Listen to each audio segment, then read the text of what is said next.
아이마미님 안녕하세요. 오늘도 행복한 가득한 성모님입니다. 똥순이 기분 좋은 주말이에요. 질문입니다. 법인으로 공시가 1억 미만 주택 매입 시에도 취득세가 12%인가요?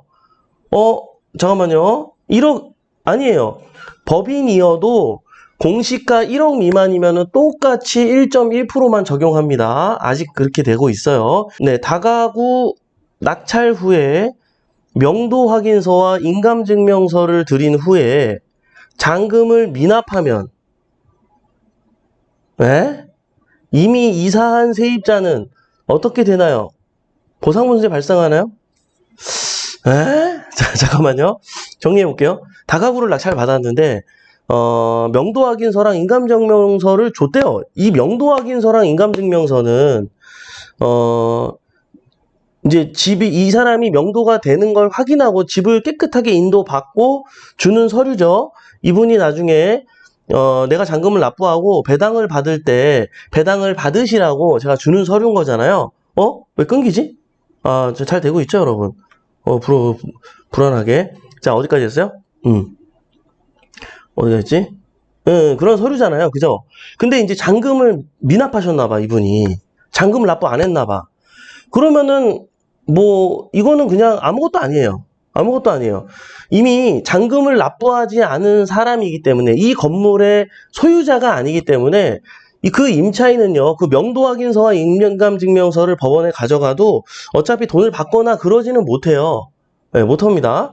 자, 이 서류는 법원에 가서 돈을 받을 때 이렇게 주인으로부터 이렇게 허락을 받은 거예요. 라는 증명서로 이제 내미는 거잖아요. 그죠? 네, 그래서 세입자는 특별한 문제는 없어요. 보상할 것도 없고요. 일단 미납했기 때문에 이분도 어차피 그 서류 갖고 받을 수 있는 건 아니고 대신에 이제 이분이 이제 혼돈이 올 수 있기 때문에 연락해서 알려는 주세요. 제가 미납을 하게 돼서 등기하지 못했습니다. 이거 원래 제가 등기를 해야 나중에 배당 받는 날 배당 받을 때 그 서류를 가져가야 받을 수가 있는데 이게 제가 미납을 했기 때문에 아마 유찰이 되고 나중에 낙찰받는 사람한테 그 서류를 다시 받아야 됩니다. 라는 안내는 해주세요. 내가 특별히 보상을 해야 된다거나 그런 문제가 있지는 않아요. 이해되시죠? 자, 그리고 승승장구님께서 이번에 변경된 당해세 배당 순위 좀 알려주세요. 변경된 당해세가 어떻게 바뀌었냐면 예전에는요. 자, 이런 전제가 붙어요. 대항력 있는 임차인이 존재하고 배당 요구를 했을 경우에 자, 일단은 이런 상황일 때만 내가 조사를 하는 거지 이런 상황이 아니면 조사할 필요가 없어요. 자, 다시 한번 대항력 있는 임차인이 일단 존재해야 되고요. 확정일자도 잘 받았어야 돼. 그죠? 그러네. 확정일자도 날짜를 제때 잘 받았어야 돼요. 뒤늦게 받아가지고 돈 받는 순서가 아예 밀려있으면 계산할 필요도 없어.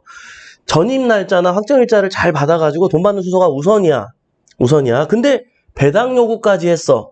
이랬을 경우에만 당해세를 조사하는 거예요. 가끔 상관도 없는데 당해세를 막 조사해갖고 막 오고 이런 경우도 있는데 아니에요. 이런 경우만 조사하는 거예요. 왜? 대항력 있는 임차인보다 그 당해세가 먼저 받아가는 부분이 일부분이 있기 때문에 이런 걸 조사하는 거죠. 자, 그죠? 자, 근데요, 지금 바뀐 게 뭐냐면 그전에는 어땠냐면 당해세는요, 대항력 있는 임차인이 언제 들어왔고 이런 거랑 관계없이 무조건 임차인보다 돈을 먼저 배당받았어요. 전부 다. 근데 지금 어떻게 바뀌었냐면 대항력 있는 임차인 확정일자보다 앞서서 밀린 거는 먼저 받을 수 있지만 앞서 밀린 게 아니라 대항력 있는 임차인의 확정일자보다 더 늦춰져서 밀려있는 돈이었다면 그거는 먼저 받아가지 못해요. 대항력 있는 임차인이 먼저 받아가요. 우린 이것만 기억하시면 돼요. 왜요? 이 배당 계산을 해야지 입찰가를 어떻게 써야 될지 계산이 나오는 거잖아요. 그죠? 네, 그래서 요거 바뀐 거예요. 그거만 확인하시면 돼요. 이해되시죠? 승승장구님. 자, 그래요. 원창표님, 대항력 있는 보증금 미상인 아파트 보증금 얼마인지 알아보러 임장 갔는데 잘했네요. 집에는 아무도 없고 해서 관리사무실 가서 관리비 미납 여부 물어보니 직원분이 거기 집주인이 살고 있다고 하는데 임차인 없다고 보면 되나요? 뭐, 그럴 수 있는데, 또 그렇다고 단정 지을 수는 없는 거죠. 그죠? 예. 왜냐면 방 한 칸만 내주고, 임대 계약을 맺어가지고 월세를 받는 것도 서류가 존재한다면 법적으로 인정이 되기 때문인 거예요. 주인하고 함께 살 수 있는 거잖아요. 그죠? 옛날에는 그렇게 뭐 달새방 뭐 해가지고 그렇게도 많이 이렇게 하고 그랬었잖아요. 그래서, 자, 근데 이런 건 있어요. 현실적으로, 자, 관리사무소에서도, 거기 집주인분이 그냥 그대로 살고 있는데요. 라고 했다는 거는 현실적으로 임차인이 없을 가망성이 굉장히 높죠. 사실은. 그러나 이거는 법으로 집행되는 모든 것들이다 보니까 여러분들이 얼마든지 서류를 작성해가지고 이렇게 구비해놓고 준비해놓고 있다면 우리 입장에서는 어떻게 증명할 방법이 없잖아요. 그죠? 그러니까 여러분들 입장에서 너무 추측하고 들어가지 말고 그러한 부분들도 안배하면서 판단을 해보셨으면 좋겠다라고 조언을 드리고 싶습니다. 취득 시 공시지가 1억 미만 주택이 시간이 지나 공시지가 상승하면 주택수로 포함되나요? 당연하죠. 당연하죠. 이게 이제 1억 미만 주택이 취득 당시에만 주택수로 포함 안 하는 것 뿐이지, 그죠? 근데 이제 공시지가가 오르는 순간부터는 내가 뭐, 그 다음 번째 주택을 취득한다. 그러면은 당연히 이것도 주택수에 포함이 되기 때문에 원래 1억 미만은 주택수에 포함 안 하잖아요. 취득록세 할 때만. 예, 그죠? 그래서 그거는 당연히 된다. 1억이 넘는 순간. 자, 박주현님 안녕하세요. 그리고 282님.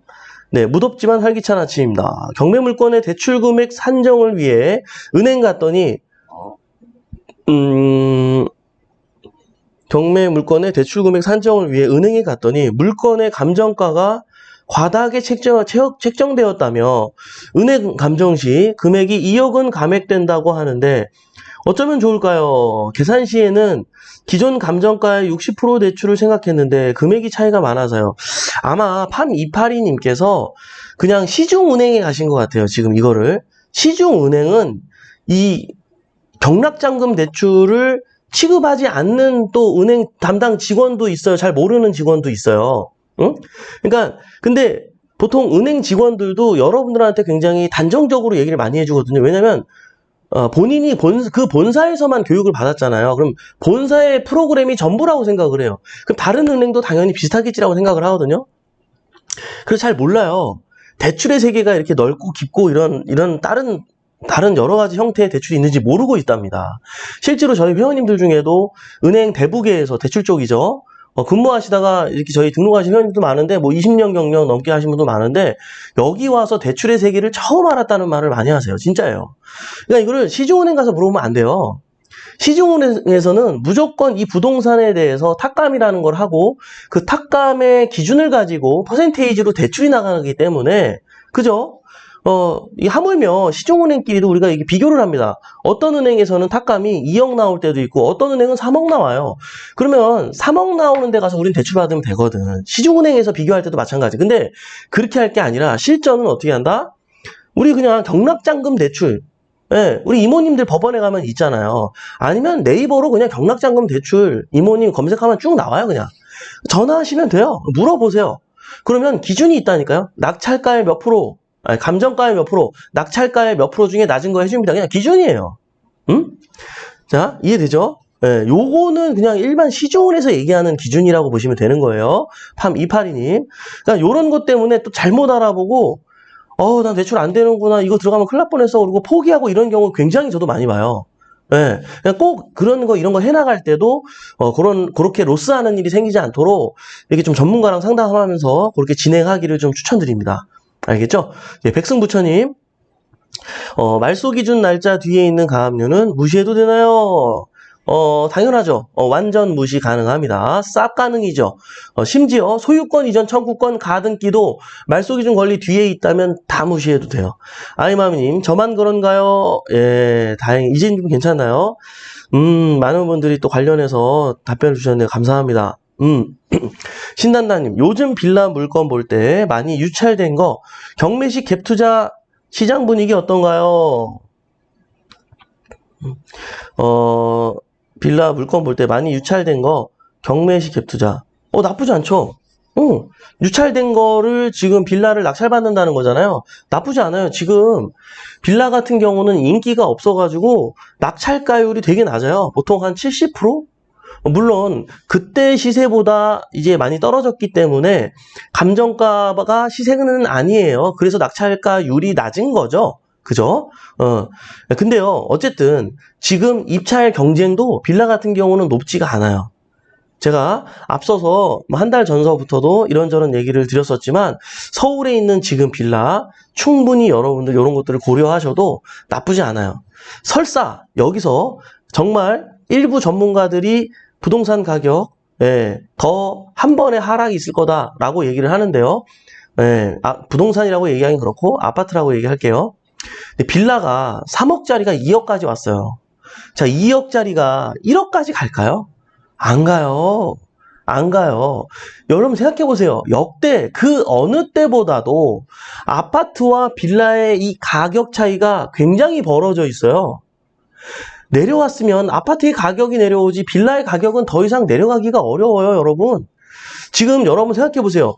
지금 물가 잡힌 거 알죠? 우리나라뿐만 아니라 전 세계가 2%를 보통은 목표를 하고 있어요. 2%가 뭐예요? 물가는 매년 상승을 하고 있다는 거예요. 근데 너무 상승하면 안 되고 2%대만 상승을 해야 되는 게 이게 모든 국가의 보통 기준이란 말이에요. 근데 우리나라가 원래 막 5%대 되다가 지금 2%대까지 잡혔어. 그래서 금리를 더 안 올리는 거예요, 지금. 예? 원하는 목표에 도달했기 때문에. 그리고 지금 또 여러분들 이제 원하는 목표가 도달됐기 때문에 지금 또 돈 푸는 거 아세요? 해외 자본이 지금 또 들어온 거 알아요, 여러분? 우리나라에? 달러가 유입이 됐어요. 또 얼마 전에 일본하고 수합도 또 맺은 거 아시죠? 지금 다시 얼마든지 또 내년엔 총선이야. 응? 여러분, 얼마든지 지금 부양이 될 수 있는 요소가 너무 많이 도처에 깔려있다. 이재명 씨가 뭐라 그랬죠? 예? 예전에 미분양 해결하자 그랬더니 안 된다고. 국민 세금으로 뭐 하는 짓이냐 그랬어요. 얼마 전에 여러분 기사 보셨어요? 미분양 해결하자고. 미분양, 그때보다 미분양 더 많이 늘어났죠? 미분양 해결하자고. 왜? 내년 상반기에 갑자기 해결하면 또 그 분위기가 또 한나라당으로 국민의힘을 싹 갈 것 같으니까 이제, 몰라요. 또 정치 얘기. 근데 여러분, 이 부동산을 얘기하려면 정치 얘기를 안 할 수가 없어요, 여러분. 너무 많은 게 여기에 맞물려 있기 때문에 여러분 너무 이런 부분에 대해서 이렇게 왜곡해서 판단하시면 안 됩니다. 지금 부양할 수밖에 없는 또 아주 좋은 흐름과 시기가 지금 또 맞닥뜨려지고 있다라는 거예요. 네? 여러분, 지금 원래 기억나요, 여러분? 작년 12월 17일 날 취득세도 바꿔주고 다 낮춰주고 굉장히 막 해주기로 했잖아요. 근데 민주당에서 반대해가지고 못한 거 알죠? 그때 뭐라 그랬어요? 대통령령으로도 지시해가지고 1년이라도 어쨌든 무조건 진행하게 한다고 했는데 그 약속 안 지키고 지금 흐지부지 되고 있단 말이에요, 지금. 제가 봤을 때 그냥 일부러 흘러가게 놔두는 것 같아. 왜요? 이 드라마는 만약에 지금 뻥 하고 부동산 시장이 좋아지면 어떻게 될까요? 예? 내년 총선에 그 열기가 흐지부지 될 수 있잖아. 그럼 이 부양책이 언제 빛을 발하게 만들고 싶을까요? 제가 한나라당이어도, 제가 국민의힘이어도 내년 총선 전에, 왜냐면 그 분위기가 이제 또 이렇게 썰물로 빠져나가면 안 되니까. 밀물이 계속 들어와 줘야 되니까. 예. 지금부터 분위기 띄웠다가 이거 그럼 될까요, 이게? 그때 가서 어떤 이제 이슈 때문에 뭐가 또 터져가지고 이제 또 그 분위기를 또 가져가면 어떡해. 여당 입장에서 지금 이게 수노림이 있단 말이에요, 지금. 여당이든 야당이든. 예? 그때 가서 또 협조하면은 또 이게 모양새가 또 글로 밀어주는 거가 되기 때문에 그렇게 안 하려고 또 민주당에서도 이게 작전을 짜야 되는데 뭐 하는지 모르겠어요. 제가 볼 때 뭐 하는지 모르겠어요. 지금, 정치 얘기 그만해야 되고, 요거는 제가 다음 주에 한번 다뤄드릴게요. 우리 하반기에 발표가 나왔거든요, 여러분. DSR도 지금 완화가 왔고, 여러 가지 지금 완화 관련된 또 시그널이 나왔습니다. 근데 내년 상반기 때는 더 엄청난 완화 시그널이 나올 거예요. 그리고 미분양 당연히 해결될 거예요. 예, 총선 자리 채워야죠, 다시. 예. 대구 지금 굉장히 힘들고 외로운데 예전에도 똑같았어요. 예, 총선 전에 해결돼요, 안 돼요? 됩니다. 여러분 그때 가서 다시 요 영상을 보시면서 기억해 주시면 좋을 것 같아요. 자, 예. 어디까지 했어요? 딴 데로 새버렸네. 그죠? 시장 분위기 그러니까 해도 된다니까. 예? 여러분 확신이 없죠? 원래 그래, 원래 그래. 확실히. 처음에는 이런 얘기 들어도 그런 것 같기도 하고, 또 이 말 들으면 저런 것 같고, 원래 그래요. 원래 그렇습니다. 이해합니다. 예, 또 다 때가 있는 거니까, 때가 되었을 때, 할 수 있는 거니까, 요 시기를 요렇게 흉흉한 마음으로 보내는 것 또한 노하우고 공부가 되는 거예요. 예. 아, 또 내가 선택 못하고 선택장애야 난 역시 아니에요. 이런 모든 사람들이요. 이런 지금은 성공에 이르는 사람들도 다 이렇게 갈팡질팡하던 마음을 경험해 오던 사람들이 이룬 거지. 그분들이 지금 이렇게 어떻게 저 사람 어떻게 빨리빨리 결정하고 빨리빨리 실행에 옮길까? 그 사람들도 이미 여러분들과 똑같은 이런 시기를 겪었던 사람들이에요. 겪었던 사람들이에요. 걱정하지 마요. 괜찮아요. 신단다님. 네, 그래요. 흐물정님, 네, 또 답변 주셨고요. 처음 듣는 아이디들이 많네요. 반갑습니다, 여러분. MC조님, 임차권 등기는 배당 요구를 하지 않아도 배당받을 수 있고, 배당을 못 받으면 낙찰자에게 인수되는 것으로 알고 있다. 임차권 등기일에 상관없이 등기만 쳐넣으면 대항력을 발휘할 수 있는 것인가요? 전입일과 확정일자가 말소기준 권리보다 앞선 경우에만 그런가요? 정확하게 짚어주셨어요. 전입일자하고 확정일자가 말소기준 권리보다 앞설 때만 이 임차권에 대한 후순위더라도 임차권에 대한 권리를 인정받을 수 있는 거지. 이미 말소기준 권리보다 전입날짜 자체가 늦어버려서 대항력조차도 없는데 임차권 등기를 하는 것은 아무런 법적 효력을 얻지 못합니다. 이해되시죠? 가끔 경매 사건을 보다 보면 이분들이 잘 모르니까 지푸라기라도 잡는 심정으로 대항력이 없는데 임차권 등기를 해놓고 가는 경우들이 좀 있거든요. 경매 사건을 보다 보면. 근데 전혀 어떤 권리 주장을 할 수가 없다. 예. 근데 이런 건 있어요. 돈을 이제 배당을 해주잖아요. 그러면 등기에 있는 순서대로 배당을 해주는데 그 순서대로 주면서 돈이 남는다. 남으면 그 등기한 순서대로 또 돈이 나가요. 그죠? 네, 그러니까 이게 어떻게 낙찰될지 모르니까 또 그렇게 경매 당하신 분 입장에선 대항력이 없더라도 그렇게 임차권 등기라도 해놓고 가는 것도 어떤 또 그냥 아무것도 안 하는 것보단 낫다. 이렇게 설명을 드리고 싶네요. 이제 이거는 낙찰자 입장하고 그 경매를 당하신 분의 입장 차이가 있는 거니까. 근데 그거는 이제 배당의 문제지, 낙찰자 입장에서는 인수상이 전혀 없기 때문에 그거는 우리 입장에서는 신경을 전혀 쓸 필요가 없는 거예요. 이해되시죠? MC조님 그래도 공부가 좀 돼 있기 때문에 이런 질문이 나오는 거예요. 아울러서 이제 여러분들이 이제 이게 지금 무슨 말인지 헷갈리는 분도 있을 거예요. 이런 거 몰라도 경매로 다 돈 버는 사람들 많고 경제적 자유로 가신 분들 많고 열 몇 개 받는 사람도 많으니까 걱정하지 말고 그냥 하세요. 자, 판도라님, 저도 왜냐면 오늘 들으면 까먹어가지고 내일 또 공부하고 그랬어요. 근데 내일 공부하면 진짜 알거든요. 그럼 진짜 아는 줄 알았는데 이틀 지나서 다시 확인해보면 또 모르겠어. 이게 여러분들이 이상한 게 아니라 이게 내가 너무 살면서 이런 용어를 다뤄본 적이 없는데 너무 생소한 것들을 얘기하다 보니까 이게 우리가 이제 헷갈려서 그래. 잘 몰라서 그래요. 아무것도 아니다. 아무것도 아니다. 예. 자, 지희정님, 산지연금용 임야 낙찰 받으면 대출 안 나오나요? 나와요. 예, 나옵니다. 자, 임지호님, 그러면 이제 40% 받으면 거기서 대출 받은 거 갚으면 되죠? 갚으면 되죠? 이해되시나요? 임야니까 80% 나올걸요? 예. 자, 그리고 임야나 농지 같은 것들은 단위 농협에서 대출을 잘 해줍니다. 농업협동조합. 자, 네, 또 많은 분들이 인사를 주셨어요. 네. 여러분. 유수님께서 멘토님 1년간 제 방만 잘 듣고 있었습니다. 꼭 술 한잔 마실 날이 왔으면 좋겠네요. 너무 재밌으세요. 아유, 감사합니다, 유수님. 그래요. 참 또 많은 분들이 질문 주셨는데요. 여러분들 저기 뭐예요. 예, 토요일은 여러분에게 실시간으로 질문을 주면은 제가 이렇게 답변을 드리는 시간입니다. 그래서 평소 궁금한 내용이 있다면 영상 밑에 댓글을 남겨주셔도 간혹 가다가 굿모닝 경매 AS 시간에 또 그러니까 답변을 드리잖아요. 그런 걸 활용해도 좋고 직접적으로 궁금한 것들은 토요일 날 이렇게 오셔가지고 질문 주시면 순서대로 답변을 드리니까 이 시간을 활용해 주시면 좋을 것 같습니다. 홍 대표님께서 멘토님 가르마가 오른쪽으로 바뀌셨어요. 그래요? 나 원래 있는데 이 화면이 뭐가 전환이 생겼나 보다. 네, 제가 이거 원인은 잘 모르겠어요, 여러분. 일단 오늘 영상이 나가는 데 있어서 좀 이게 원활하지 못했던 것 여러분들 양해 말씀 다시 한번 양해 좀 부탁드리도록 할게요. 그래요. 참 또 이런저런 질문이 있었는데요. 여러분들 토요일 날 이렇게 항상 진행을 되고 있으니까 이렇게 활용해 주시면 좋을 것 같습니다. 예, 또 일일이 답변 다 못 드린 거, 예, 좀 양해 좀 부탁드리고요.